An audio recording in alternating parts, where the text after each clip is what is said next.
खुले नीले आसमान के तले किसी ने इशारा करके कहा, जरा ध्यान से देखो। सामने चमक रहा था एक बेहद दुर्लभ सिल्वर स्लाइम, और गिनती करने पर पता चला ये चौथा था। पेड़ की ओट में खड़े लड़के ने धीरे से कहा, ज्यादा शोर मत करो। तभी अचानक कहीं से एक शख्स दौड़ता हुआ आया और जोर से चिल्लाया, रुक जाओ। लेकिन उसके बोलने से पहले ही एक बच्चा आगे बढ़ा और लगातार वार कर बैठा। पहला वार, चौथा वार, फिर दूसरा, हर एक हमला क्रिटिकल निकला। इसके बाद तीसरा, चौथा, और पलक झपकते ही सारे खत्म हो गए। तकाहाशी यूको प्लेयर ने उसी वक्त 3 एस रैंक आइटम्स पा लिए, आर्मर, ग्लव्स और बूट्स, वो भी सिल्वर स्लाइम्स से। हरे हुड वाला लड़का यकीन ही नहीं कर पा रहा था। बोला, हाँ मैंने भी 3 क्रिटिकल हिट्स देखे। ब्लॉन्ड लड़की ने भी कहा उसने वही देखा, और ऊपर से हर एक ड्रॉप रेयर लग रहा था। दोनों सोचने लगे कि ये बंदा वाकई पागलपन की हद तक लकी है। प्रोटैगनिस्ट खुद इन्वेंट्री चेक करके सोचता है ये अनबिलीवेबल है, सच होने के लिए बहुत ज्यादा अच्छा है। उसे सच में ऐसा लग रहा था जैसे उसकी पिछली जिंदगी की सारी सफरिंग का इनाम उसे मिल रहा हो। और फिर हमें दिखाया जाता है वो बुढ़ा रूप में 85 साल का ब्रॉन्ज रैंक हंटर। कोई तो इसे रिटायरमेंट दिला दे, बेचारा अब भी काम पर है। वो टोक्यो डंजन की फर्स्ट फ्लोर पर था। सब लोग दिखा रहे थे कि मॉन्स्टर्स कैसे अटैक कर रहे हैं। लोग डर के मारे घबरा रहे थे, कह रहे थे अगर ये हाई लेवल क्रीचर्स इधर आ गए तो सारे बिगिनर्स मर जाएंगे। एक बच्चा बूढ़े आदमी का कंधा पकड़कर बोला, ये स्लाइम्स मारने का वक्त नहीं है, चलो यहाँ से निकलते हैं। लेकिन बूढ़ा बस उसे थप्पड़ मारकर बिना कुछ कहे आगे बढ़ गया। बाकी लोग भागने लगे। सच तो यह है कि वो मौत के दरवाजे पर ही खड़ा था। फिर गेम में फाउल प्ले हुआ, किसी ने उसे शोल्डर मार दी और वो ऑकवर्डली गिर पड़ा। बेचारा तलवार पकड़ते हुए बड़बड़ाया कि एडवेंचरर्स आए हुए अब तो दशकों हो गए। अब तक सबको स्टेटस विंडोज, लेवलिंग अप और मॉन्स्टर्स मारने की सिस्टम की आदत हो चुकी थी। सिस्टम सिंपल था, मॉन्स्टर मारो, लेवल अप करो और स्टैट्स बढ़ाओ। वो आदमी शिकायत करता है कि इस बार उसे बस 5 स्ट्रेंथ मिले, बाकी को मैजिक वगैरह मिलते हैं। जैसे वो लड़की लाइट बल्ब हेड पर हीलिंग स्पेल डाल रही है। वो तो एक नॉर्मल प्लेयर थी, लेकिन हमारा बंदा लेवल 98 होते हुए भी स्टैट्स 5 से कम का था। वो कहता है मैंने पूरी जिंदगी लगा दी, हर स्लाइम मारा, कभी हार नहीं मानी, बस शिकार करता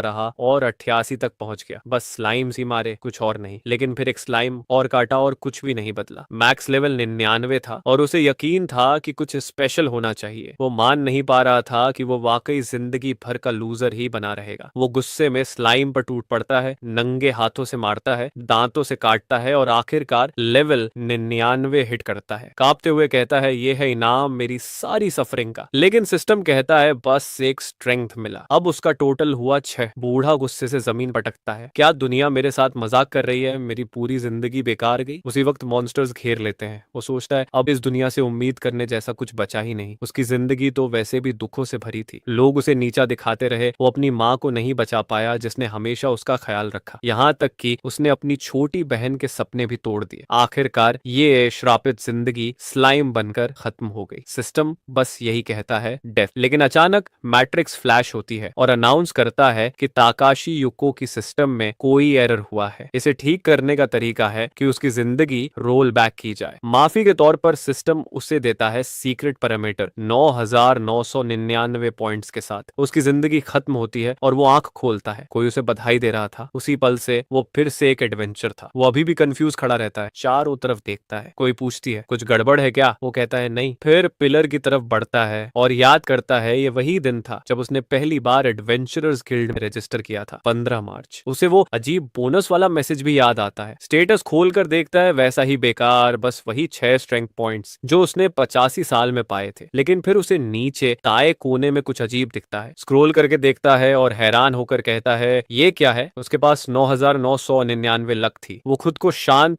करने की कोशिश करता है, सोचता है पिछली जिंदगी में तो लक नाम की कोई एट्रीब्यूट थी ही नहीं, लेकिन अब उसके पास इतनी थी। हाँ, वही आदमी जिसने 70 साल तक स्लाइम्स मारते मारते दुख सहा था, अब अनबिलीवेबल लक के साथ खड़ा था। उसने सोचा चलो ट्राई करते हैं। वो डंजन की फर्स्ट फ्लोर पर पहुंचता है और देखता है वही छोटे छोटे नीले स्लाइम्स। उसके लिए तो ये घर जैसा था। तभी अचानक एक चमकती चीज उसके सामने से निकलती है। वो सोचता है क्या ये वही है। हाँ, स्लाइम, वही मॉन्स्टर जिसे उसने 70 साल में सिर्फ एक बार देखा था और तब भी वो भाग गया था। वो चीज रिडिकुलस अमाउंट का एक्सपीरियंस देती थी लेकिन बहुत फास्ट भाग जाती थी, इसलिए ताकाहाशी धीरे धीरे पास जाता है। लेकिन तभी अचानक एक एरो उसके पैर के पास आ गिरता है। वो गुस्से में उस आदमी को गाली देने ही वाला था जिसने दूर से माफी मांगी, पर तभी स्लाइम अजीब तरह से बिहेव करने लगता है, इधर उधर देखता है। उसे लगता है ये भाग जाएगा, लेकिन स्लाइम अचानक उस पर झपट पड़ता है। वो समझ ही नहीं पाता। स्लाइम फिर से कूदता है, अटैक करता है और इस बार वो सीधे उसके कोर पर वार करके क्रीचर को तोड़ डालता है। स्लाइम्स के वीक स्पॉट को तो वो जानता ही था, लेकिन प्रॉब्लम ये थी कि उसकी गरीब सी तलवार पहले ही वार में टूट गई थी। अब उसे नई तलवार की जरूरत थी। वो सोच रहा था कि जिंदगी में कुछ भी चेंज नहीं हुआ, तभी उसकी नजर में एक गोल्डन ग्लो आया। वो हैरान रह गया, वो चीज एक्चुअली एक एस रैंक वेपन ड्रॉप कर गई थी। और अब जब हमें पता चल गया कि वो इतना लकी है, तो सवाल उठता है, क्या ये लक लड़कियों के मामले में भी काम करेगा? वो एक्साइटेड होकर बोला, गुड स्टार्ट है।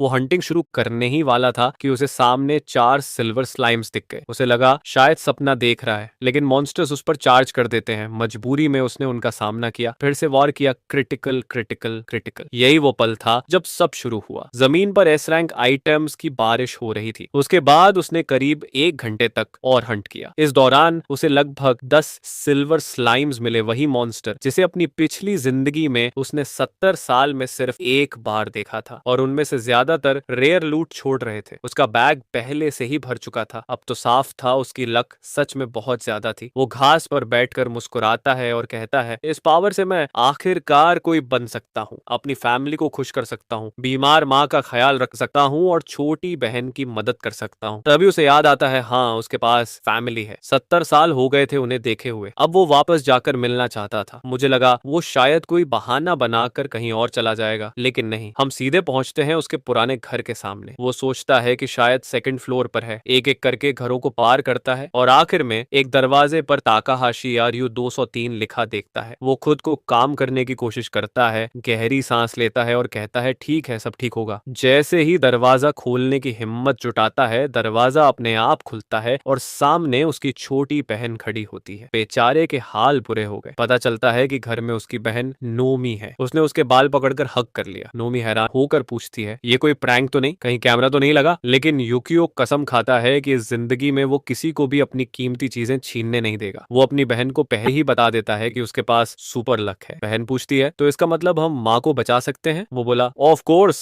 बस थोड़ा और मेहनत करनी होगी। लेकिन जैसा कि हमेशा होता है, ऐसी बातें कहते ही बैड लक वेव आ जाती है। अगले दिन उसने वो सारे एस रैंक आइटम्स बेचकर ढेर सारा पैसा बना लिया। ऑक्शन में गया और रेयरेस्ट रिकवरी एलिक्सर पर 10,000 कैश उड़ा दिए। अब हम हॉस्पिटल पहुंचते हैं। डैम, ये लड़का सच में 200 IQ वाला निकला। प्रोटैगनिस्ट ने दिमाग इस्तेमाल किया। तो उसकी माँ अब नॉर्मल औरत जैसी दिख रही थी। पता नहीं क्यों आजकल हर स्टोरी में मदर्स एक्ट्रेसेस जैसी खूबसूरत दिखाई जाती है। माँ पूछती है, तुम लोग कैसे हो? प्रोटैगनिस्ट कहता है, नहीं, मैं जानना चाहता हूँ आप कैसी हैं। नोमी उसे खाना देती है, लेकिन माँ कहती है, पैसा वेस्ट मत करो मेरे ऊपर। ऑब्वियसली लड़का कहता है, अब पैसे की चिंता मत करो, और फिर वो सरप्राइज निकालता है, पोशन। नोमी प्राउडली कहती है कि उसे अपने भाई पर गर्व है, जो डंजन से पैसे कमाकर ये खरीद लाया। माँ पूछती है, इतने पैसे कमाए कैसे? अभी तो तुम एडवेंचरर बने हो। वो शरारती मुस्कान के साथ कहता है, लकी था। झूठ तो नहीं बोला। माँ टाइम वेस्ट नहीं करती। बोली, लाओ इधर तो, डैम इट, और एक बड़ा घूंट ले लिया। अचानक वो ग्लो करने लगती है। सब पूछते हैं, कैसा फील कर रही हो? माँ बोली, हल्का लग रहा है, सांस भी आसानी से ले पा रही हूँ। वो खुश होकर सेलिब्रेट करता है। बहन भी हाई फाइव देती है। फिर बोला, अब पुडिंग खा लो। एलिक्सर लेने के बाद माँ की बीमारी रुक जाती है और वो रिहैबिलिटेशन शुरू कर देती है। लग रहा था स्टोरी यहीं खत्म हो गई, लेकिन नहीं, अभी तो आगे है। माँ रिकवर हो गई, घर का माहौल हैप्पी हो गया। लेकिन लड़का कहता है, ये काफी नहीं है, क्योंकि वो पोशन टेम्पररी था, बीमारी को 100% क्योर नहीं कर सकता था। बहन पूछती है, तो अब क्या करेंगे? वो जवाब देता है, हमें चाहिए L रैंक पोशन। वो खुद भी हंसकर कहता है, L सुनकर तो लूजर रैंक जैसा लगता है, लेकिन असली नाम है एलिक्सर। बहन कहती है, उसने इसके बारे में टीवी पर सुना है, सिर्फ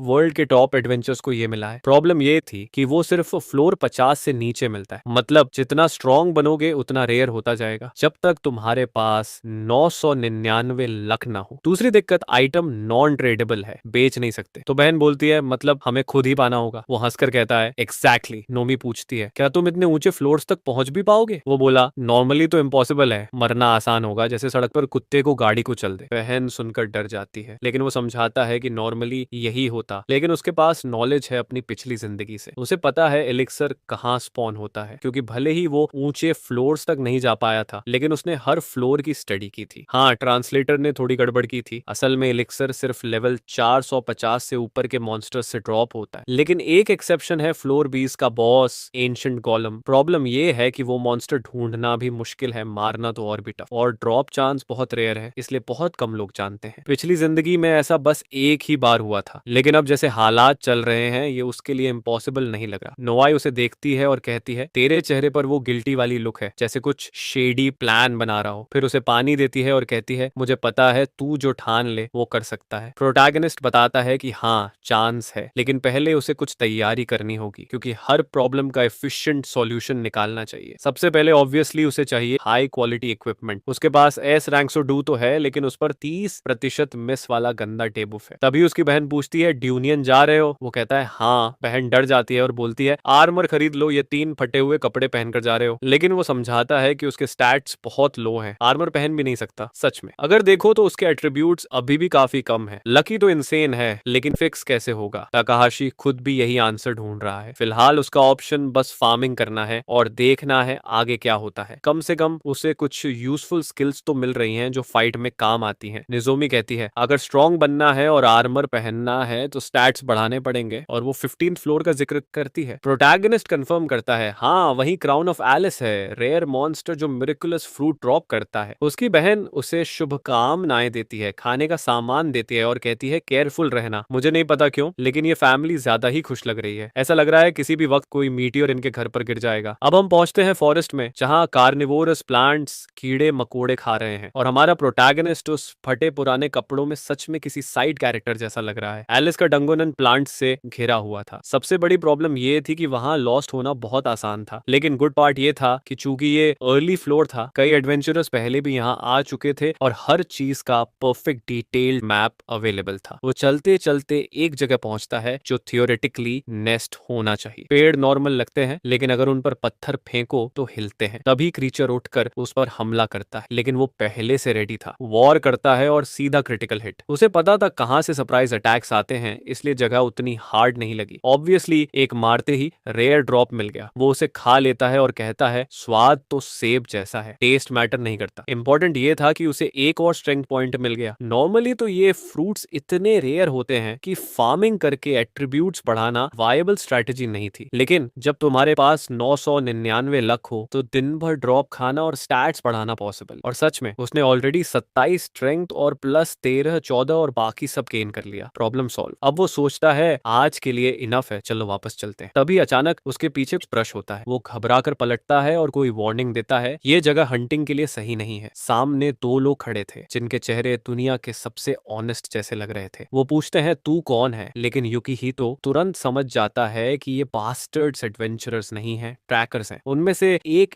एंकल पकड़कर मजाक उड़ाता है ये स्पॉइल्ड ब्रैट अपनी महंगी गियर के साथ अब गया काम से। दूसरा बोलता है सब ड्रॉप कर और निकल जा वरना मर जाएगा। लेकिन अचानक उनमें से एक मुंह के पल मिट्टी पर गिर जाता है। What just happened? प्रोटैगनिस्ट खुश हो जाता है क्योंकि उसकी स्किल सही एक्टिवेट हो गई थी। वो टेक्निक थी बीस्ट स्टिंग, जो सिर्फ लेवल 25 पर सीख सकते हो। मतलब सामने वाला उससे कहीं आगे था। Theoretically beast sting unavoidable strike है, इसलिए उसकी डैमेज 30% कम होती है। लेकिन प्रोटैगनिस्ट के पास स्लाइम स्टीयर इक्विप्ड था, जिसमें 1/3 चांस था इनकमिंग डैमेज को हाफ करने का। इसलिए ऑलरेडी वीक हिट और फिर हाफ हो गया, मतलब कोई असर नहीं। अगर उसकी लक ना होती तो उसके पेट में छेद हो चुका होता, लेकिन लक तो उसके पास अनलिमिटेड थी। अब छोटा लड़का बेरेली 1 मीटर का गुस्से में पूछता है यामादा एक हिट में कैसे गिर गया? यूकीहितो उसे बोलता है सरेंडर कर, शायद माफ कर दूं। लेकिन वो चिल्लाता है मुझे अंडर एस्टिमेट मत कर, मैं लॉन्ग रेंज में डेडली हूँ। यूकियो हंसकर कहता है फाइन, अगर तू लॉन्ग रेंज है तो बराबरी करते हैं। वो सिस्टम खोलता है, एक स्टाफ निकालता है और कहता है अब फेयर फाइट होगा। पूरी जगह प्लांट से भरी थी। सामने वाला कंफ्यूज था, ये कैसा वेपन है? प्रोटैगनिस्ट समझाता है ये स्टाफ ऑफ नॉनसेंस है जो मुझे एक क्रीचर से लूट मिला। सामने वाला खुश हो जाता है, स्टाफ रेयर तो था लेकिन useful useless. Random spells cast करता था, 40% फेल, 30% बजीनियर स्पेल, 20% खुद को डेबफ और बस 9% चांस किसी काम का स्पेल। मतलब प्रैक्टिकली यूजलेस। वो सोचता है अब जीत उसकी पक्की है। वो फायरबॉल तैयार करता है, कॉन्फिडेंट कि उसकी मैजिक गियर और 50 पावर से ये लड़ाई ऑलरेडी खत्म है। और डैम, फायरबॉल था उससे बड़ा। वो उसे प्रोटैगनिस्ट पर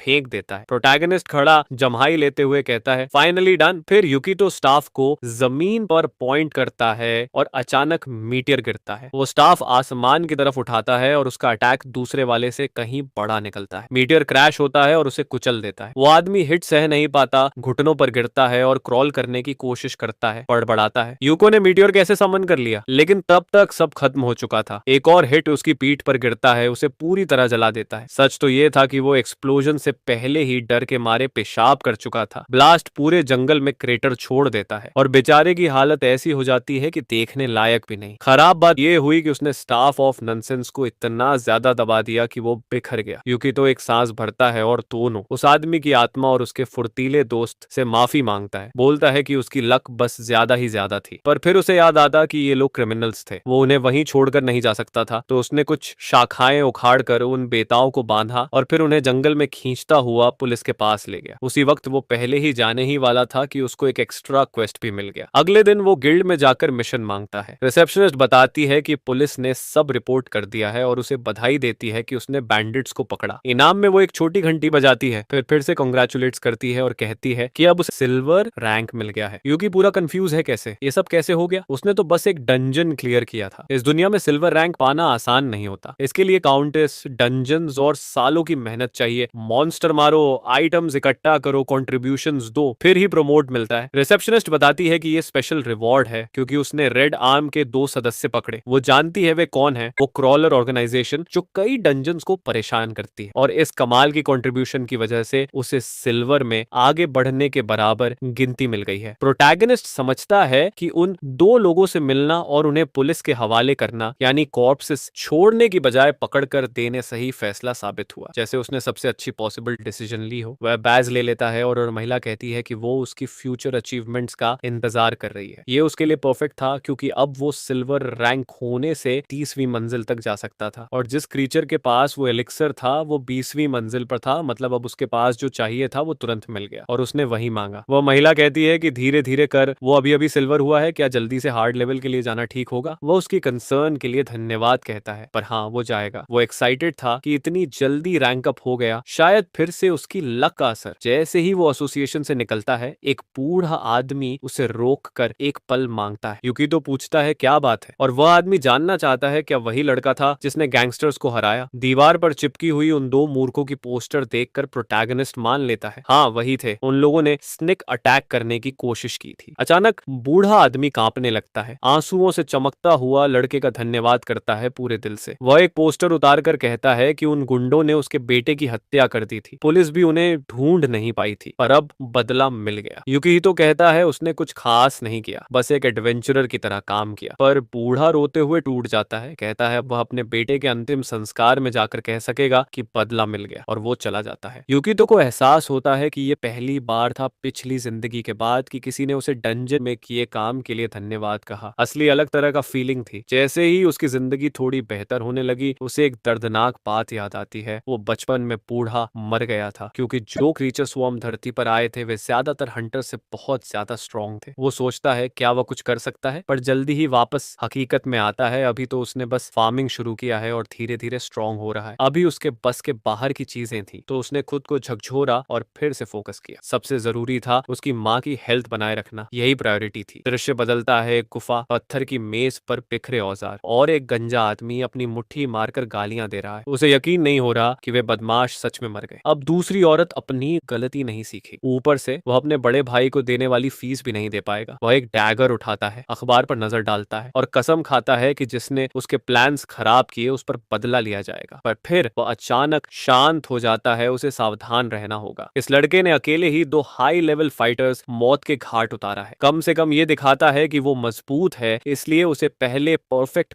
प्लान बनाना चाहिए। और अब उस आदमी की किस्मत खराब थी क्योंकि उसके प्लान्स यूजुअली फेल नहीं करते। अगले दिन यूकियो पहले ही 15th फ्लोर में था। सॉलिटरी माउंटेन एक ऐसी जगह जिसमें संकरी राहें और खतरनाक टेरेन है जहां कई लोग गिरकर फेल हो जाते हैं। ऊपर से नेविगेशन इतना मुश्किल था कि ये जगह बैंडिट्स के लिए फेमस थी, लेकिन उसकी लक के साथ वह गिरने वाला नहीं था। उसने अपनी तलवार दीवार में गाड़ दी, कूद लगाई, ऊपर चढ़ गया और तभी एक ईगल उस पर टूट पड़ा। उसका प्लान था लगातार लेवल अप करना जब तक वो 20वीं फ्लोर चैलेंज के लायक न हो जाए। उसने कुछ आर्मडिलोज मारे, नंबर्स पर फोकस करके कई पॉक पीस्ट्स खत्म किए, कुछ भालू मारे और हमेशा की तरह चीजों का ढेर जमा किया। इसी बीच जो आदमी उसे मारना चाहता था वो छाया में देख रहा था। वह बदमाश यकीन नहीं कर पा रहा था कि कोई बिना आर्मर के बस स्लाइम सोडूलिए सब कुछ अकेले कर रहा है। ये यही होना चाहिए, पर उसने कभी सोचा भी नहीं था कि बच्चा उसके ही इलाके में आ जाएगा। अब उसे शांत होना पड़ा। अटैक करने का कोई फायदा नहीं, बस इंतजार करो कि बच्चा गार्ड डाउन करे। रात में प्रोटैगनिस्ट ने कैंप फायर जलाया और स्टॉकर ने समझ लिया कि बच्चा कुछ दिन वहीं रुकने वाला है, तो उसका प्लान बनता है कैसे युकिहितो की लाइफ खराब की जाए। वह भागा और इकोसिस्टम के बारे में सोचने लगा। पहले उसने ईगल्स मार दिए ताकि वे बाकी इंसेक्ट्स को न मार सके। फिर उसने शैडो ग्रास हॉपर्स जैसे कीटों के लिए ढेर सारा खाना रख दिया जो इवॉल्व होकर बाकी मॉन्स्टर्स को खा जाएंगे और स्पॉन कर देंगे। वो कीड़े मल्टीप्लाई होते ही जा रहे थे और चौथी वेव तक पहुंचकर उसे यकीन हो गया कि उसका प्लान परफेक्ट है। सबको लगेगा कि ये तो बस एक अनलकी एडवेंचरर की किस्मत थी जो मॉन्स्टर्स के हाथों मारा गया। क्रीचर्स की absurd संख्या देखकर वो हंस पड़ा। फिर उसने इंसेक्ट रिपेलेंट छिड़क दिया। तुरंत ही सारे बग्स बेकाबू होकर ऊपर नीचे भागने लगे। लग रहा था ये बंदा किसी इंसेक्ट टेमर जैसा है क्योंकि मॉन्स्टर्स उसे पूरी तरह इग्नोर कर रहे थे। उधर प्रोटैगनिस्ट ऑनेस्ट फार्मिंग कर रहा था, अपनी लक से खुश, जब उसे एक अजीब आवाज सुनाई दी। पलट कर देखा तो मॉन्स्टर स्टॉर्म उसकी तरफ आ रहा था। डेथ लोकस्ट्स इतने ज्यादा में थे कि वो अकेले हैंडल नहीं कर सकता था। उसने तुरंत तलवार म्यान में रखी और भागा। उसे दूसरे लोगों को ढूंढना था ताकि उनसे हेल्प मिल सके। उसी वक्त उसे अपनी पिछली जिंदगी में सुनी एक कॉन्वर्सेशन याद आती है। कुछ एडवेंचरर्स इसी डंजन की बात कर रहे थे, एक केव के बारे में जिससे सब आसान हो जाता है। उसने मैप रिकॉल किया और सीधा उसी माउंटेन की तरफ भागा जो डिस्क्रिप्शन से मैच कर रहा था। बिना टाइम वेस्ट किए वो अंदर फिसल गया, एक गोल्डन टोड पर गिरा, दीवार से टकराया और जोर से चिल्लाया, हेल्प। उम्मीद थी पैनिक देखकर कोई बाहर निकलेगा, पर कोई जवाब नहीं आया। मॉन्स्टर्स आ ही रहे थे। मजबूरी में उसने दीवार तोड़ी और अंदर घुसा। ओह डैम, अंदर पूरा हंटर्स से भरा हुआ था। क्लियरली ये किसी का हाइड आउट था। सब उसे घूर रहे थे। वो मजाक में पूछता है, क्या मैंने किसी वियर्ड हंटर फेटिश डेन में एंट्री मार दी? सब सिर हिलाते हैं तो वो कहता है, सोचा था, और उन्हें काट काट कर बांधनियों से आजाद करने लगा।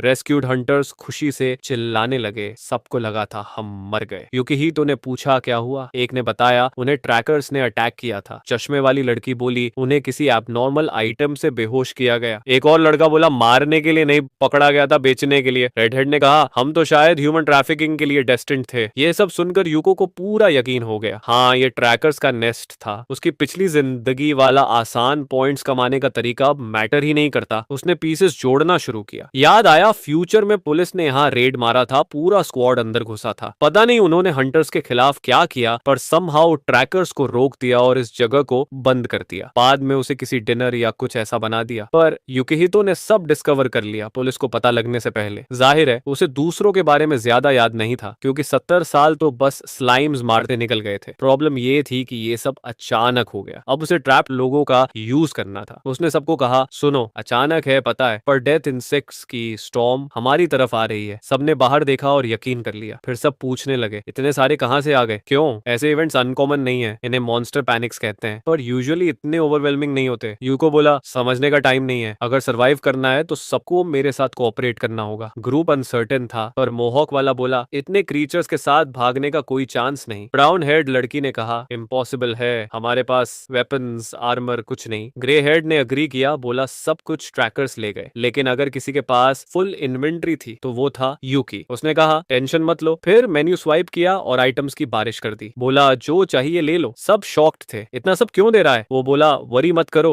रख भी सकते हो। सब स्टन्ड रह गए। आइटम्स रेयर या उससे ऊपर थे। किसी के पास इतना गियर कैसे हो सकता है? अब कुछ सस्पिशियस भी हो गए। किसी ने इस नाम का एडवेंचरर कभी नहीं सुना, ना हायर रैंक्स पर देखा, पर फिर भी सबने इक्विप करना शुरू किया। कोई हॉर्न हेलमेट पहन लेता है, कोई ऐसा आउटफिट पहन लेती है जैसे बॉयफ्रेंड को चीट करने जा रही हो। ब्लैंड के ब्लेड नई तलवार देखकर तंग रह जाता है। चश्मे वाली लड़की पूछती है, क्या सच में हम ये रेयर आइटम्स रख सकते हैं? यूको बोला, हाँ, पर बदले में तुम्हें मेरी हर कमांड माननी होगी। अब भी थोड़े डाउटफुल थे, पर नए इक्विपमेंट से सब ग्लो कर रहे थे, पम्प्ड थे, तो एग्री कर गए। हॉर्न वाली लड़की बोली, मैं शॉट सही लगाऊंगी। दूसरा बोला, ये मॉन्स्टर्स अब नहीं बचेंगे। यूकी ही तो थोड़ा इमोशनल हुआ कि लोग अच्छे बिहेव कर रहे हैं। उसे याद आया वही लड़का जिसने कभी उसे शोल्डर चेक मारा था। किसी ने उसे वार्न किया, ये बस पैसे की पावर है, कोई सच में पसंद नहीं करता। लेकिन वो फिर भी मुस्कुराकर थैंक यू बोलता है। अब पूरा ग्रुप फेक फ्रेंडली ग्रिन दिखा रहा था। उसने समझाया, हम केव एंट्रेंस का एडवांटेज लेंगे, मैं आगे रहूंगा, मॉन्स्टर्स को अट्रैक्ट करूंगा, बाकी सब चारों तरफ से उन्हें काटेंगे। सबने अग्री किया। उसने तलवार निकाली और बोला, गेट रेडी, मतलब बेसिकली खड़े रहो, क्योंकि मॉन्स्टर्स आधे घंटे से चार्ज कर रहे थे पर अभी तक पहुंचे नहीं। और जैसे ही मैंने कहा, एक उसके पैरों के नीचे आ गया। फिर दूसरा कटा, फायर बॉल्स उड़े, एक और स्लैश। लड़की ने आसमान में मैजिक छोड़ा, पूरा माउंटेन घिर गया। प्रॉब्लम ये थी कि क्रिएचर्स इतने ज्यादा थे कि कैव में घुसते ही जा रहे थे। एंट्रेंस पर हालात टेंस हो गए। ग्रुप थक चुका था, वेव रुक ही नहीं रही थी। यूकिटा ने समझा, नैरो पैसेज वाला प्लान अकेले काम नहीं करेगा, सबको रोकना पॉसिबल नहीं। और तभी सीलिंग हिलने लगी। उसने बोला, फॉर्मेशन मत तोड़ो, होल्ड करो। पर सीलिंग पूरी तरह क्रैक हो गई। अब कोई फॉर्मेशन नहीं बची, सब अलग अलग तरफ भागने लगे। केव होने की वजह से एस्केप की जगह भी नहीं थी। प्रोटैगनिस्ट को पास ही एक पुराना अबैंडन्ड माइन शाफ्ट दिखता है। हिला डुला सा था पर अभी भी मौजूद था। दूसरी तरफ उसे कुछ डायनामाइट भी पड़ी मिली। शायद ट्रैकर्स ने उस जगह को फैलाने के लिए रखी थी, लेकिन अब वो खुद इसका यूज कर सकता था। मजेदार ये था कि जब वो आराम से उठाकर डायनामाइट देख रहा था तो सारे कीड़े बड़े हम्बल बनकर वहीं रुक गए। उसने सबको ऑर्डर किया कि डायनामाइट उठा लो। और ये बग्स तो दुनिया के सबसे फ्रेंडली क्रीचर्स लग रहे थे, पर जैसे ही मैंने कहा, आगे वाले तो पहले ही अटैक टैंक कर रहे थे। क्या ऊपर से भी गिरने वाले नहीं थे? यूकी ही तो बताता है कि उन्होंने घंटों तक उन क्रीचर्स से जान लगाकर फाइट की, जब तक कि केव का बस ट्रायंगल शेप हिस्सा ही बचा, पीछे एक होल खुल चुका था। एक लड़की बोली, अब ऑप्शन बस दो हैं, जंप करो और मर जाओ, या आगे बढ़ो और मर जाओ। यहाँ तक कि हॉर्न वाला लड़का भी, जो सबसे भारी बर्डन उठाए था, एडमिट करता है कि अब और नहीं हो पाएगा। यूको पीछे मुड़कर कहता है, मैं ऐसा वे नहीं चाहता था, लेकिन यही ऑप्शन बचा है। वो सबको बुलाता है, डायनामाइट मांगता है और ग्रुप बस आंख मूंद कर उस पर भरोसा कर लेता है। उसकी इन्वेंट्री भरी हुई थी और उसे पता था कि लो इंटेलिजेंस मॉन्स्टर्स हमेशा उसी पर टारगेट करेंगे जो बिगेस्ट थ्रेट लगे। और इस केस में वही था, क्योंकि सबसे ज्यादा किल्स उसी ने की थी। रेड हेड वाली साइड से और दुश्मन आने लगे और चू वार्न करता है, अब भागने की जगह भी नहीं बची। तभी यूको सबको ऑर्डर देता है कि भाग जाओ, केओस मच जाता है। वो उन्हें कहता है, तुम लोग भागो, मैं संभाल लूंगा, ट्रस्ट मी। इंसेक्ट्स की स्टॉर्म सीधी उस पर टूट पड़ती है। वो सोचता है कि इस लाइफ में रिस्क लेना ही होगा, पर फिर खुद को याद दिलाता है, तुम्हारे पास 9,999 लक है, सच में कौन सा रिस्क ले रहे हो? सीधे चेहरे और बिना शर्म के उसने 13 डायनामाइट चलाए और माउंटेन से कूद पड़ा, मॉन्स्टर्स को अलविदा कहते हुए। पर सिस्टम वार्निंग देता है, एक्सप्लोजिव्स डेटोनेट होने का चांस 50% कम है, क्योंकि प्रोफिशिएंसी लो है। आइटम्स भी पूरली अरेंज हैं, चांसेस और कम। लेकिन गेस व्हाट, काम कर गया। पूरा कैवर्न तेज रोशनी से भर गया और जोरदार ब्लास्ट हुआ। बीच से धकेलते बग्स अब भी यूको की तरफ बढ़ते रहे। वो रॉक्स के बीच फिसलते हुए बैलेंस खो रहा था, लेकिन समहाउ उसे मिड एयर स्टोन से रास्ता मिल गया। साथ ही उसने आखिरी पिलर्स काट दिए जो कैवर्न को थामे हुए थे। सब कुछ ठह गया, लेकिन स्वॉर्म का लीडर अभी भी जिंदा था। वो उस पर चार्ज करता है और UCO beast sting technique use करके एक परफेक्ट क्रिटिकल मारता है। वो बास्टर्ड मुस्कुराता है, जबकि बाकी सब डिसबिलीफ में देखते हैं। क्या सच में इसने हवा में उड़ते बीस्ट को मार गिराया? प्रोटैगनिस्ट के लिए बड़ा कंसर्न बीस्ट नहीं था, बल्कि दीवार पकड़कर अबिस में गिरने से बचना था। डैम, अब तो 999 लक भी काम न आए, या आएगी? Of course I. किसी ने ऊपर से रस्सी फेंकी और उसे खींच कर ऊपर निकाल लिया। सीरियसली दो, 50 किलो के बच्चे को ऊपर खींचने के लिए 8 लोग क्यों चाहिए? अंत में रिजल्ट माउंटेन ध्वस्त, इंसेक्ट कॉर्प्सेस का एंडलेस पाइल। यूको फिर भी जीत गया। रेड हेड खुशी से उछल रही थी। उसकी दोस्त बोली, अनबिलीवेबल है कि बिना किसी कैजुअलिटी सब बच गए। यहाँ तक कि एनपीसीज जो एमएस पेंट डूडल्स जैसे दिखते थे, वो भी सेलिब्रेट कर रहे थे। सिस्टम अनाउंस करता है कि उसने रिडिकुलस नंबर ऑफ इंसेक्ट्स को खत्म किया है। उसे एक्सटर्मिनेटर का टाइटल मिलता है, जिससे किसी भी इंसेक्ट पर डैमेज 20% बूस्ट हो जाता है, और साथ ही 3 लेवल्स भी गेन होते हैं, जो ऑनेस्टली कुछ भी नहीं लगे। 3000 बग्स मारकर सिर्फ 3 लेवल्स? क्रैनी इस दुनिया में सच में हेल है। उधर बॉल्ड मैन गुस्से में दीवार लात मार रहा है। वो प्रोटैगनिस्ट से सीधे टकराया भी नहीं और ऑलरेडी 2 बार हार चुका है। उसे पता था हायर अप्स अब बेस एक्सपोज होने और अंडरलिंग्स खोने की भारी कीमत वसूलेंगे। सब उस बास्टर्ड की गलती है। अचानक वो ड्रिंक का बड़ा घुट भरता है, बॉटल दीवार पर फोड़ता है और गुर्राता है, अब मैं उसे मारूंगा, चाहे अपनी जान ही क्यों न देनी पड़े। अब देखते हैं वो क्या करेगा। गया क्योंकि हमारा प्रोटोगेनिस डंगोनन में उतर चुका है और सबकी नजरें अब उसी पर हैं। जिन लोगों को उसने बचाया था वो अब उसकी कहानियां फैला रहे हैं। अब वो मशहूर हो चुका है, माउंटेन डिस्ट्रॉयर युको। सब जानते हैं उसने अनगिनत लोगों को बचाया। अब हर कोई उसे अपनी पार्टी में बुलाना चाहता है। लेकिन वो संजून वो सोलो लेवलिंग वाला मूव करता है। कहता है मैं सोलो खेलना पसंद करता हूँ, कंपेनियंस लेने से एलिक्सर पाना और मुश्किल हो जाएगा। बैटल में लूट डिस्ट्रीब्यूशन रैंडम होता है। इंसेक्ट हंट के दौरान उसे समझ आया था कि टीम बड़ा होने से लूट की क्वालिटी घट जाती है, तो उसका प्लान है अकेले जाना। नेक्स्ट सीन वो घर पर है, बैंकेट से घिरा हुआ। माँ और बहन मुस्कुरा रही हैं। नॉस्टैल्जिक हैप्पीनेस पूरे रूम में भर गया है। उसकी बहन कहती है उसे पता है कि वो 20वीं मंजिल जाने वाला है। माँ डरती है, सिर्फ 15% लोग ही सर्वाइव करते हैं, मौत का रिस्क हाई है। प्रोटैगनिस्ट बोलता है टेंशन मत लो, मैं सच में केपेबल हूँ। माँ मिन्नत करती है कि खुद को ज्यादा मत धकेलो। उसे याद आता है माँ तौलिया सूंघती थी और वो कहता है कि उसकी माँ की हेल्थ उससे ज्यादा इंपॉर्टेंट है। बहन थैंक यू कहती है। माँ हंसती है और सब खाना शुरू कर देते हैं। वो पानी पीकर कहता है कि अब वो फिर से एलिक्सर ढूंढने निकल रहा है। और अब हम पहुंचते हैं 24वीं ड्यूनन ऑफ द पिलर्स। सच कहूं तो 50 फ्रेम में दिखाया अभी वो बहन के साथ बैठकर खा रहा था और अचानक डंजन में स्प्रिंट मारते हुए सब स्ले कर रहा है। वहां के क्रीचर्स इनऑर्गेनिक टाइप थे, एडवेंचरर्स के लिए बिल्कुल रहम नहीं। मौका मिले तो तुरंत मार देंगे। वो भाग रहा था जब एक गार्गोइल साइड से सूप किया, लेकिन उसने तुरंत घूम कर तलवार चला दी। वो लगातार अंदर की तरफ बढ़ता रहा जब तक कि वो फेस टू फेस गोलम के सामने खड़ा नहीं हो गया। उसका प्लान पहले तो बस ऑब्जर्व करने का था, पैटर्न सीखना, मॉन्स्टर कैसे मूव करता है। वो गोलम के अटैक्स डॉज करता है जब तक कि उसका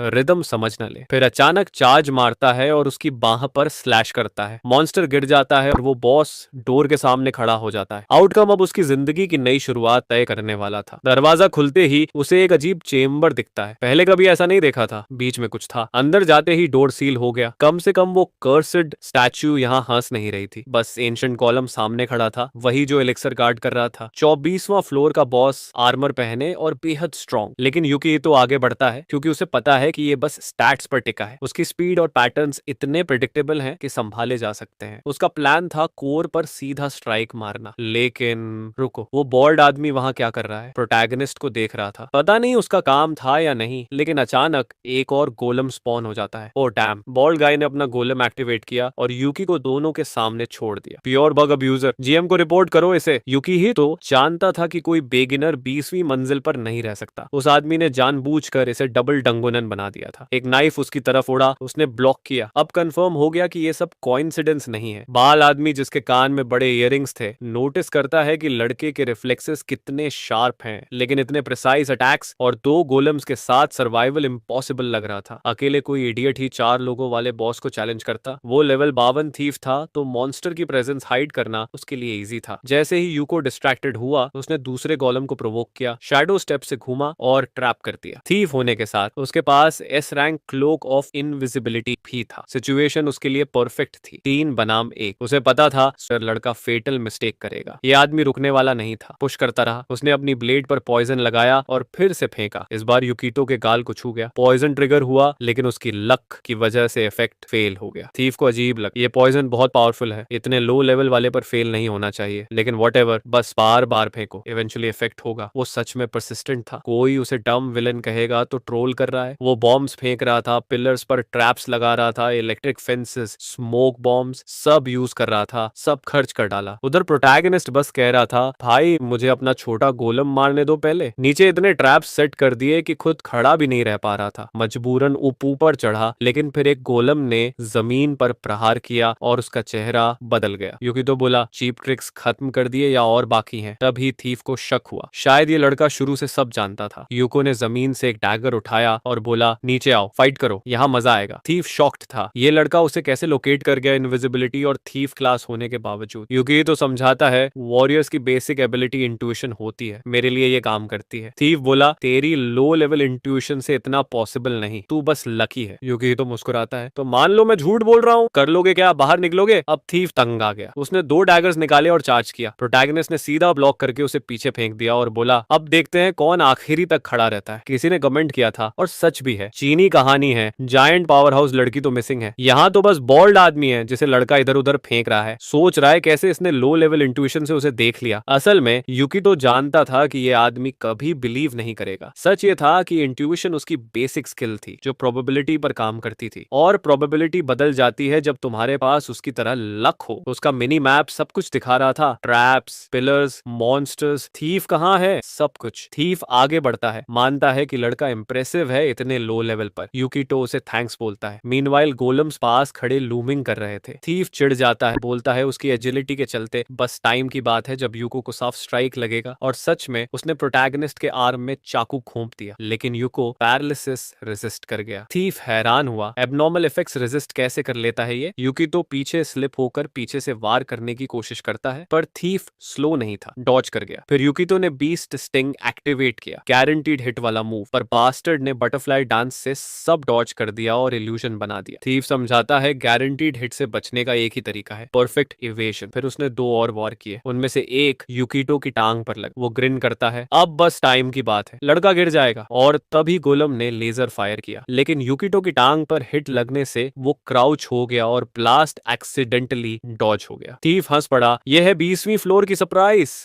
थीफ हंस पड़ा, यह है 20वीं फ्लोर की सरप्राइज। वो बॉस और लड़के दोनों को डॉज करता रहता है, बस इंतजार कर रहा था कि यूको थक जाए। फिर एक और स्ट्राइक के लिए झपटा, यूको ब्लॉक करता है और सॉल्यूशन सोचने की कोशिश करता है। तभी उसे अचानक अजीब दर्द महसूस होता है। वो मिनी मैप से ध्यान हटा बैठा और ट्रैप में पैर रख दिया। थीफ खुशी से चिल्लाया, आखिरकार ट्रैप में फंसा, अब 20वीं मंजिल पर इसका अंत कर दूंगा। उसने स्कॉर्पियन स्ट्राइक अनलीश किया। प्रोटैगनिस्ट ने ब्लॉक करने की कोशिश की, लेकिन दीवार से टकराकर पीछे फेंका गया। डैम, ये तो इजी फाइट लग रही थी, पर लड़का सच में स्ट्रगल कर रहा था। बॉल्ड आदमी आगे बढ़ा, आंखों में खून की प्यास, बोला अब सब खत्म। प्रोटैगनिस्ट चीखता है, फिर अचानक एक्सप्रेशन बदलता है और कहता है बस मजाक कर रहा था। उसने दीवार पर एक ब्लॉक दबाया और थीफ एक ग्लोइंग पर्पल ऑर्ब के अंदर ट्रैप हो गया। थीफ समझ जाता है कि ये ग्रेविटेशनल स्नेयर है। सबसे खराब बात ये थी कि वो मुंह भी ठीक से नहीं खोल पा रहा था, प्रेशर बहुत ज्यादा था। यूकिटो उसे बेवकूफ कहता है कि बॉस फाइट के बीच में चार्ज करना उसकी स्टूपिडिटी थी। जब उसने इसे डबल डंजन बनाया तो डंजन का पूरा मैकेनिज्म बदल गया था। यूकिटो ने ताना मारा कि एक हाई क्लास थीफ को भी बॉसेस के ट्रैप समझ नहीं आए, शर्म की बात है। थीफ चिल्लाता है, इम्पॉसिबल, ये बास्टर्ड वॉरियर कैसे देख पाया जो मैं भी नहीं देख पाया। और तभी बॉस ने एक ब्रूटल स्ट्राइक मारी, उसे स्नेयर से बाहर फेंककर सीधा दीवार पर पटक दिया। उसका शरीर क्रैश हुआ, खून बहने लगा और दोनों गोलम्स ने उसे पकड़कर फिर से जमीन पर पटक दिया। बॉडी इतनी लिम्प थी और खून इतना बह रहा था कि साफ था यही उसका एंड था। वो मरते वक्त सोच रहा था कि ये पॉसिबल कैसे है, और यूकिटो मुस्कुराकर कहता है यह है वॉरियर की इंट्यूशन। उसने ऐड किया कि अगर ये आदमी तब तक जिंदा रहा जब तक वो बॉस खत्म करे तो उसे पुलिस को सौंप देगा। नोबल लग रहा था, लेकिन सच बोलूं तो मुझे विलेंस ज्यादा पसंद आते हैं। फिर भी उसकी रिडिकुलस लक की वजह से उसे रिवॉर्ड मिलेगा ही, लेकिन जल्दी बोल दिया। बॉल्ड आदमी फिर से खड़ा हो जाता है, हंसते हुए कहता है मुझसे पंगा मत ले, अब दोनों की मौत पक्की थी। उसने डायनामाइट से भरी वेस्ट पहन ली, बोला इतना काफी है पूरे डंजन को गिराने के लिए। यूकिटो उसे रोकने की कोशिश करता है, कहता है पागल मत बन, लेकिन वो बस हंसता रहा। अब सबका अंत। 100 स्टिक्स ऑफ डायनामाइट इग्नाइट होती हैं और पूरा डंजन कोलैप्स होना शुरू हो जाता है। यूकिटो खुद को शील्ड करने की कोशिश करता है, लेकिन जमीन फट जाती है और वो अबिस में गिर जाता है। उसकी 99,999 लक के हिसाब से ये फॉल उसे किसी सुपर रेयर आर्टिफैक्ट के पास ही ले जाएगी। ऊपर देखते हुए वो फ्लोर्स काउंट करता है और अचानक उसे हिडन चेम्बर्स दिखती है, और हाँ, गोलम भी पीछे पीछे गिरता है। अब वो ट्रैप हो चुका था, लेकिन पीछे उसे एक स्ट्रेंज गोल्डन चेस्ट दिखता है। ऑब्वियसली ये सीक्रेट ट्रेजर था। प्रॉब्लम ये थी कि दोनों गोलम्स भी नीचे आ गए थे और इस तंग जगह पर डॉज करना नामुमकिन था। अब उसका बेस्ट ऑप्शन सिर्फ चेस्ट पर बेट करना था। वो सीधा चेस्ट की तरफ डैश करता है। एक गोलम ने स्विंग मारा, वो स्लाइड करता है, घुटने पर चोट खाता है, दूसरे की बाह पकड़कर वॉल्ट मारता है और चेस्ट तक पहुंचता है। लेकिन जितनी भी लक हो, एक भारी वार उसकी बॉडी पर लगता है। वो दीवार से टकराकर गिर जाता है, सोड दूर जा गिरती है। वो सेलिब्रेट करता है कि रिब्स नहीं टूटी, तभी एक और हैमर स्ट्राइक आ रही होती है। वो डिस्परेट होकर डोड करने की कोशिश करता है, पर हिट खा लेता है। उसके पैर लिटरली स्पगेटी बोलोनेस बन चुके थे। पेन इतना अनबेरेबल था कि उल्टी करने का मन कर रहा था, लेकिन हार मानने से इनकार करता है। चेस्ट बिल्कुल पास था। एक और क्रशिंग ब्लो पड़ता है और वो जिन्वू जैसा लगने लगता है। फिर भी वो अपने 70 साल की एगनी याद करता है और और खुद से कहता है वो ज्यादा बुरा था, अब हार नहीं मान सकता। वो घसीटते हुए चेस्ट तक पहुंचता है और उसे खोलता है। उसकी लक के हिसाब से ये ब्रेसलेट जरूर रिडिकुलसली ओवरपावर्ड होगा। जैसे ही एक गोलम पीछे से वार करता है और दूसरा लेजर चार्ज करता है, वो ब्रेसलेट अपने हाथ में पहन लेता है और कहता है अब खत्म नहीं हुआ। ये टेलीपोर्ट ब्रेसलेट था, रैंडम टेलीपोर्ट करता था, फिक्स्ड नहीं। और हाँ, एक्टिवेशन प्रोबेबिलिटी भी कम थी, बस 15%। लेकिन उसकी लक ने काम किया और वो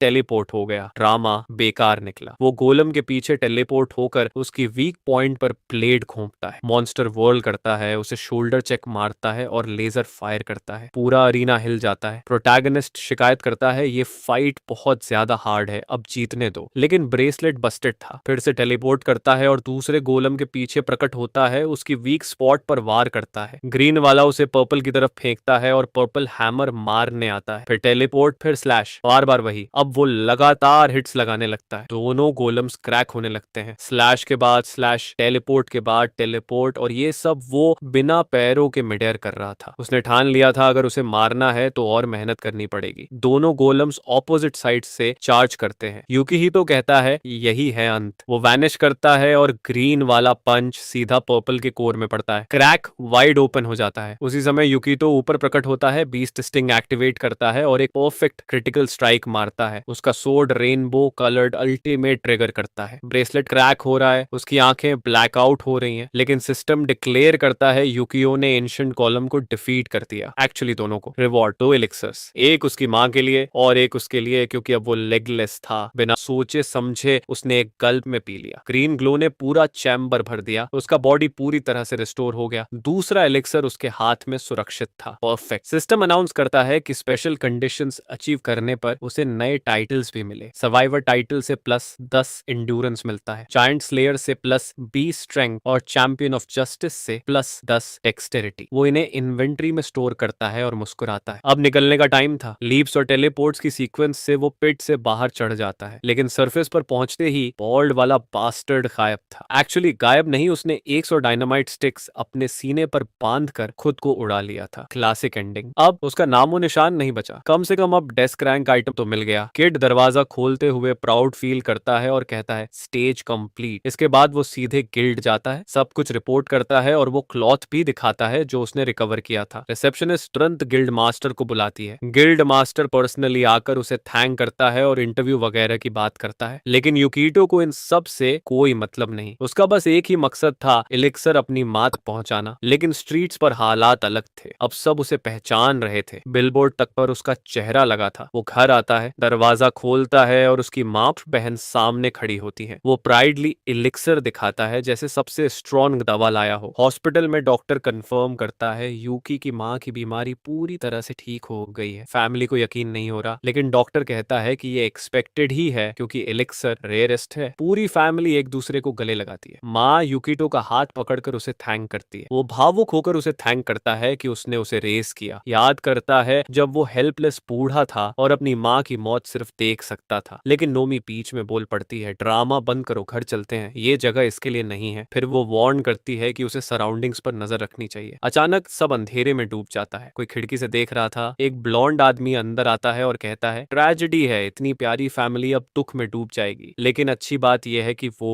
पहले से हॉस्पिटल में है। वो जोर से बोलता है, हमने पूरी कोशिश की लेकिन सैडली हम उसे बचा नहीं पाए। Cause of death heart attack. असल में उसने टाइम स्टॉप किया हुआ था और यूकिटो की बहन पर स्ट्राइक करने वाला था, लेकिन यूकितो बीच में आ गया। ब्लॉन्ड शॉक हो जाता है, ये कैसे मूव कर रहा है? वॉइड बैरियर के अंदर तो कोई हिल ही नहीं सकता। प्रोटैगनिस्ट गुस्से में पूछता है तू कर क्या रहा है, और तभी रिकॉग्निशन होती है। ये आदमी और कोई नहीं बल्कि दुनिया का number 1 adventurer so called hero था। ब्लॉन्ड मुस्कुराता है और इंट्रोड्यूस करता है ओयामा कॉस्मोलाइट, ऑक्यूपेशन हीरो, रैंक सबसे टॉप। यूकिटो पूछता है कि वो नोई पर अटैक क्यों कर रहा है। हीरो कहता है कि सवाल पूछने का हक उसी का है। वो जानना चाहता है कि यूकिटो वॉइड बैरियर के अंदर कैसे मूव कर पा रहा है। पॉसिबल एक्सप्लेनेशन एक ही है, यूको भी रिग्रेसर है। यूकिटो तुरंत गेस करता है कि ये आदमी दूसरी जिंदगी जी रहा है। लाइट मान भी लेता है और कहता है हाँ मैं भी रिग्रेसर हूँ, लेकिन मैं यहाँ रिस्क एलिमिनेट करने आया हूँ ताकि दुनिया बची रहे। यूकिटो समझ नहीं पाता मेरी बहन का वर्ल्ड डिस्ट्रक्शन से क्या लेना देना। लाइट समझाता है कि वो इनडायरेक्टली फ्यूचर में अपने होने वाले हस्बैंड की वजह से प्रॉब्लम बनेगी। मैरिज कोलैप्स होगा, आदमी डिप्रेस्ड होकर डंजन एक्सपीडिशंस छोड़ देगा और मॉन्स्टर्स अनकंट्रोल्ड हो जाएंगे। रिजल्ट दुनिया सफर करेगी, इसलिए नूमी को रिमूव करना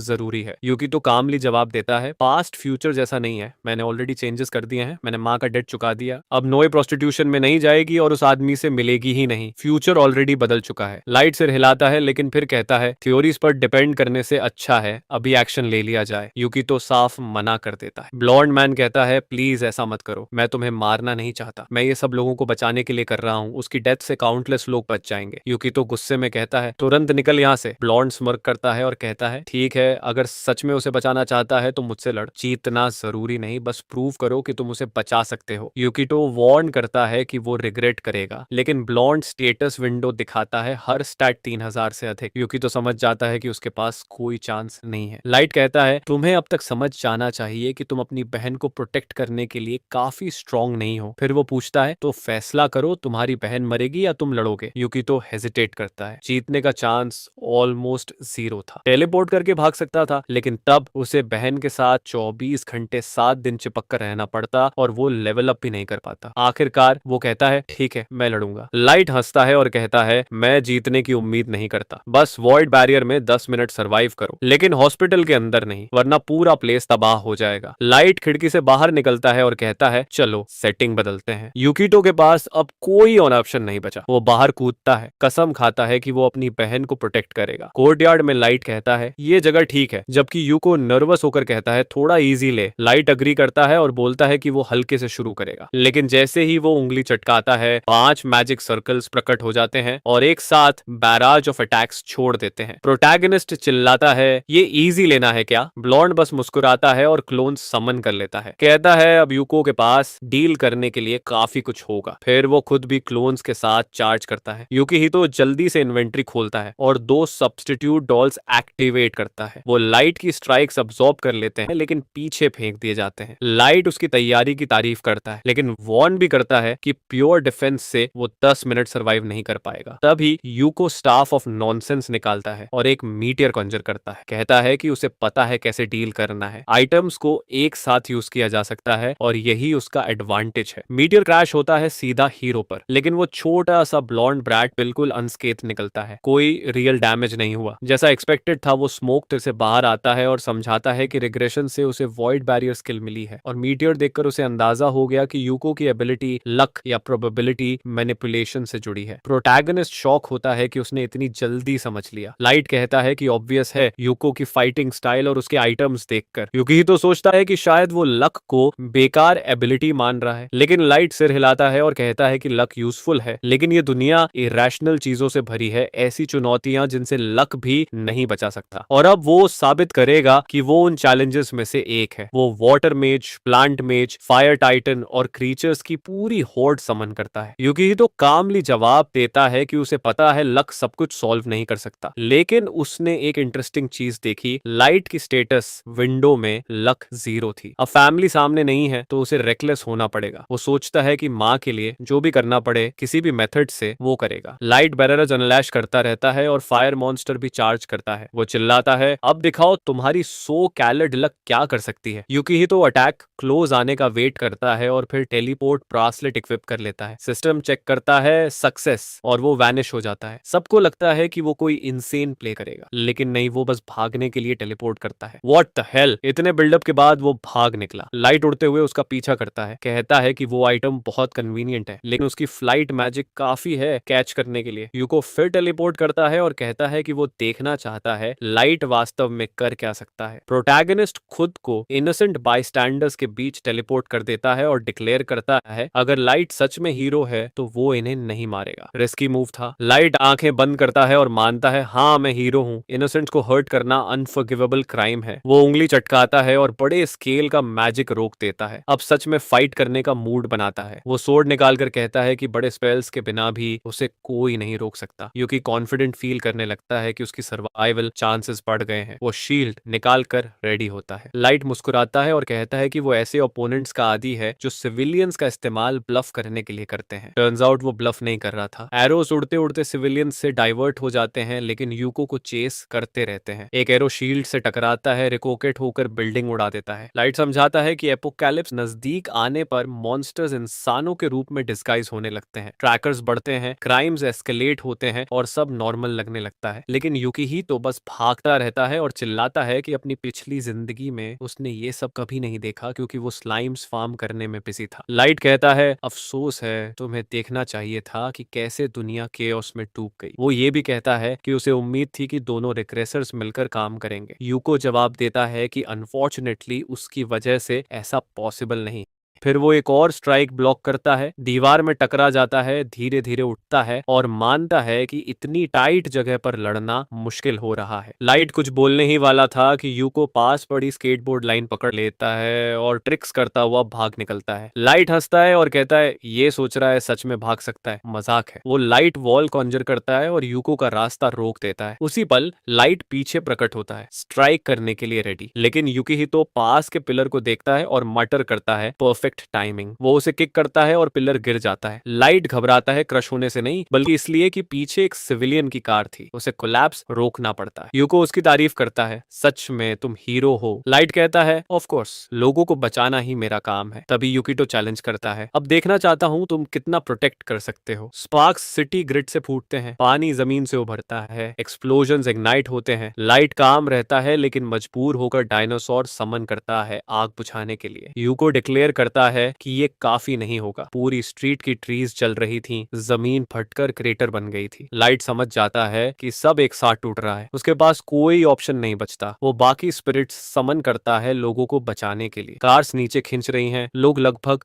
मरने वाले थे। यूको याद दिलाता है, मुझे मत भूलना, लेकिन ब्लॉन्ड कहता है कि उसके पास ऑलरेडी बहुत कुछ हैंडल करने को है। वैसे भी तुम्हारे अटैक्स काम ही नहीं कर रहे। यूकितो मान लेता है, हाँ सही कह रहा है, मैं कोई रियल डैमेज नहीं कर पा रहा, लेकिन इसका मतलब ये नहीं था कि वो इंटरफियर नहीं कर सकता। वो अपनी शील्ड लाइट पर जोर से मारता है जिससे वो बैलेंस खो देता है। लाइट गुस्से में चिल्लाता है, व्हाट द हेल कर रहे हो, लोगों की जान लेनी है क्या? यूको बस कहता है, जरा सीवर की सैर कर लो। लाइट किनारे से पकड़ने की कोशिश करता है लेकिन यूको उसे स्लाइस कर देता है और वो सीधा गंदगी में गिर जाता है। लाइट पड़पड़ाता है, ये बच्चा बिल्कुल समझ में नहीं आता, लेकिन यूकिहितो स्टाफ पॉइंट करता है और वार्न करता है कि वो कभी भी शहर पर मीटियोर गिरा सकता है। आखिरकार लाइट हार मान लेता है, कहता है, ठीक है मान गया, ये रेडिकुलस ड्यूल में हार गया जिसमें किसी को मारने की इजाजत ही नहीं थी। वो समझाता है कि सब गड़बड़ उसकी बैड लक से हुई, पता नहीं क्यों वो हमेशा अजीब एक्सीडेंट्स में फंसता है। इसी वजह से यूको की डेस्परेट डिफेंसेस बार बार पूरे शहर को तबाह कर देती थी। बेसिकली यूको की इनसेन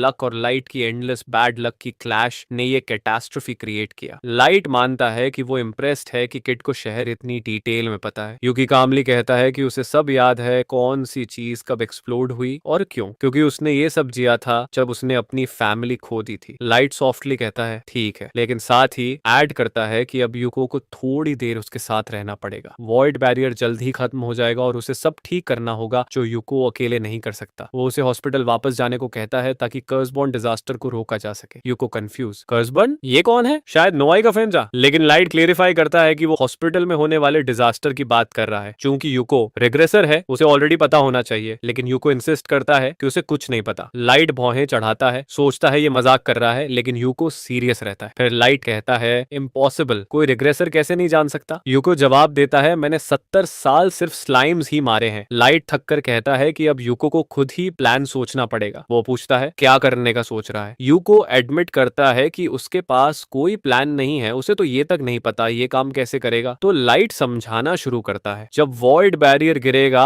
सीधे हॉस्पिटल भागना, वहां पहुंचते ही सब क्लियर हो जाएगा। यूको अब भी कंफ्यूज्ड है, लेकिन लाइट कहता है कि बस ऑर्डर्स फॉलो करना और वार्निंग देता है, कोई रेकलेस हरकत मत करना, नहीं तो कॉन्सिक्वेंसेस बहुत खराब होंगे। डैम गाय लंबा चौड़ा बोल गया, लेकिन असल में कुछ एक्सप्लेन ही नहीं किया और निकल गया। प्रोटैगनिस्ट के पास कोई ऑप्शन नहीं था, वो टेलीपोर्ट यूज करता है और सिटी रीसेट होकर नॉर्मल हो जाती है। उसी वक्त डॉक्टर उसकी माँ से कहता है कि अब वो और कई साल जिएंगी। माँ उसे थैंक करती है, खड़ी होकर उसका हाथ पकड़ती है, लेकिन यूको चुप रहता है, बस सोचता रहता है कि ब्लॉन्ड ने क्या कहा था, आगे क्या होने वाला है और ये हॉस्पिटल डिजास्टर आखिर है क्या। डेंजर लूमिंग महसूस करके उसका मन बेचैन हो जाता है। वो डिसाइड करता है कि माँ और बहन को जितना जल्दी हो सके बाहर ले जाए। माँ पूछती है, कुछ खाने को ले जाए, लेकिन वो मना कर देता है, नहीं, सीधे घर चलते हैं, वहां मैं खुद प्रिपेयर कर लूंगा। वो अर्ज करता है कि जल्दी निकलो और रेडी रहो। माँ बहन अजीब सा फील करती हैं, लेकिन मान जाती हैं और बाहर निकलती हैं। उसी समय यूकिहितो डिसाइड करता है कि उसे खुद इन्वेस्टिगेशन करनी होगी। वो बाथरूम में जाता है और टैक्सी से लिया हुआ एस रैंक इनविजिबिलिटी क्लॉक पहन लेता है। खुद से कहता है कि ये जरूर कुछ ऐसा है जिसके बारे में कोई बात नहीं करता, कुछ हिडन हॉस्पिटल के उस हिस्से में जहां सबकी पहुंच नहीं। वो बाहर निकलता है। पास खड़ा एक पेशेंट डर कर बोलता है, अभी कोई भूत गुजरा क्या? एलिवेटर में जाते हुए यूको सोचता रहता है कि ये कर्सर डिजास्टर आखिर है क्या। लाइट ने कहा था साइंस दिखते ही सब समझ आ जाएगा, और अब वो मॉर्ग के सामने था। ऐसा थ्रेट जो हिस्ट्री पर स्कार छोड़ दे। डिजास्टर क्लास क्रीचर लेवल का होना चाहिए। रेडार चेक करता है, कुछ नहीं। सामने मॉर्ग का डोर। वो धीरे धीरे अंदर स्टेप करता है। हवा में मौत की गंध फैली थी। वो क्लूज ढूंढने की कोशिश करता है लेकिन कुछ नहीं मिलता। तभी सिस्टम मेन्यू खोलते ही उसे अजीब सा फील होता है। एक कॉप्स उठने लगता है, फिर दूसरा, फिर सब कॉप्सेस खड़े होकर उसकी तरफ बढ़ने लगते हैं। अब उसे समझ आता है कि ब्लॉन्ड ने क्यों कहा था कि शुरू होते ही पहचान जाएगा। ज़ॉम्बीज देखकर उसे अपनी पिछली जिंदगी याद आती है। उस वक्त कोई नेक्रोमांसर या क्रीचर था, और चूंकि ये सब अनडेड है, बात समझ आती है। पहला उस पर चार्ज करता है, यूको एक ही स्विंग में उसका सिर काट देता है। दूसरा लपकता है, वो उसे 2 टुकड़ों में फाड़ देता है। तीसरा आता है, उसे किक मारकर पीछे गिरा देता है। पिछली जिंदगी में इनसे प्रॉपर रिचुअल से निपटा गया था, लेकिन यहाँ अभी किसी को पता ही नहीं। अब उसे इम्प्रोवाइज करना होगा। अच्छी बात यह है कि ये कर्स इंसानों में स्प्रेड नहीं होती, तो बाइट की चिंता नहीं। क्रीचर्स बेवकूफ थे। एक कुर्सी फेंको, वो गिर जाते हैं और लड़खड़ाते हुए आते हैं। यूको ब्लॉकिंग करते करते आगे बढ़ता है। एक और का सिर उड़ाता है, किसी को बीच से काट देता है, एक को टेबल से स्मैश कर देता है। ज्यादातर डाउन हो जाते हैं। वो बैरिकेड बना देता है और कुछ को दूसरी तरफ छोड़ देता है। तभी उसे दिखता है कि एक बॉडी के गले में गोल्ड नेकलेस है। मतलब वो पहले हाई रैंक एडवेंचरर रहा होगा, लेकिन ज़ॉम्बी बनने के बाद एबिलिटीज नहीं बचती। वो एक और खत्म करता है, तभी पीछे का डोर हिलता है। 2 और अंदर आते हैं। एक को गले में काट देता है, लेकिन दूसरे पर वार करने ही वाला था कि रुक जाता है। सिस्टम उसे रेड एनिमी नहीं दिखा रहा था, मतलब वो मरी नहीं थी। औरत आधी डेड लग रही थी, लेकिन विनती करती है, मुझे मत काटो, मैं अभी जिंदा हूँ। यूको चौंक कर पूछता है, क्या तुम यहाँ की वर्कर हो? लेकिन वो मुश्किल से बोल पा रही थी। वो ज़ॉम्बी नहीं थी, लेकिन पहले से कुर्सर थी। सही टूल्स और आइटम्स के बिना वो बच नहीं पाएगी। अब यूको हिचकिचाता है। इजी ऑप्शन ये था कि उसे इग्नोर करे और बैरिकेड के पीछे के बाकी ज़ॉम्बीज क्लियर कर दे, लेकिन वो ऐसा आदमी नहीं था जो सिर्फ एफिशिएंसी या स्पीड रन में ऑब्सेस्ड रहे। तो वो अपना पोर्टल निकालता है और मर्चेंट, अल्केमिस्ट, यहाँ तक कि प्रेयर हॉल तक टेलीपोर्ट करके एक बुक भी उठा लाता है। शहर में बैठकर थोड़ा पढ़ता है और वापस लौटता है। औरत अब भी वहीं कोलैप्स पड़ी थी। लगता है टेलीपोर्ट टाइम को फ्रीज कर देता है, लेकिन उसकी उंगलियों पर पर्पल फैल चुका था, यानी कर्स और बढ़ गया था। वो उसका खून की एक बूंद लेता है, वायल में डालता है और सब आइटम्स मिलाना शुरू करता है। टेक्स्ट्स के हिसाब से बस कंबाइन करना है और रिचुअल शुरू करना है। प्रॉब्लम ये थी कि सीक्रेट मेडिसिन में उसकी स्किल बहुत पूर थी। सक्सेस का चांस बस 1% था, लेकिन जैसा एक्सपेक्टेड था काम कर गया। वो औरत के पास घुटनों के बल बैठता है, उसके होंठों पर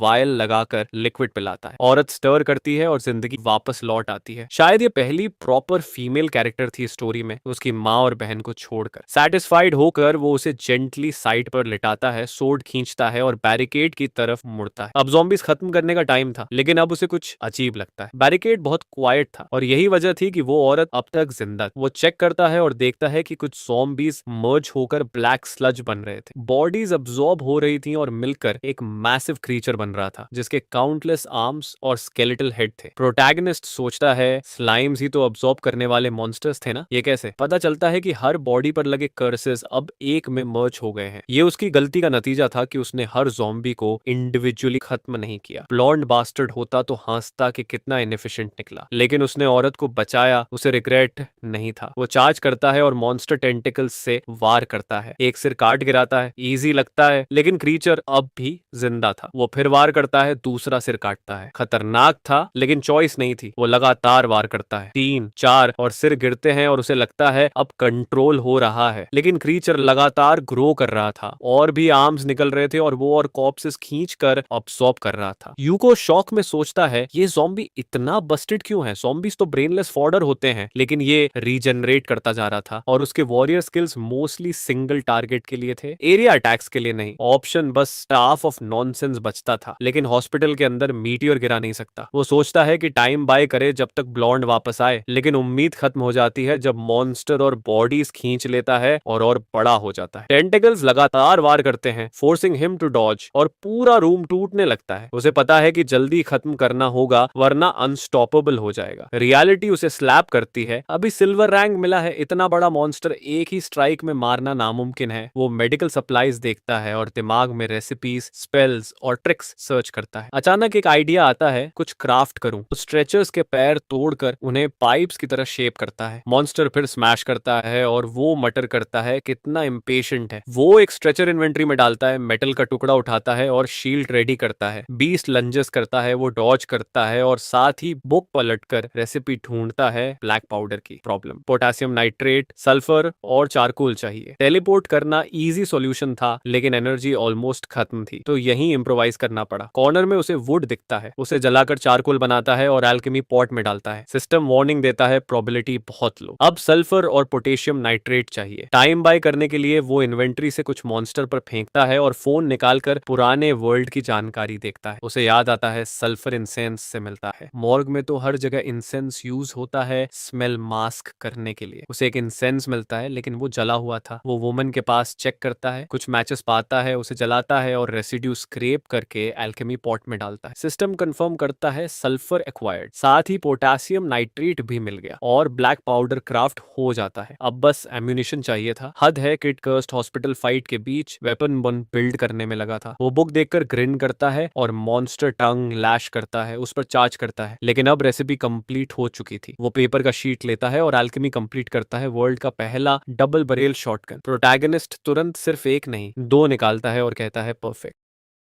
मत्ता मत्ता मत्ता मत्ता मत्ता मत्ता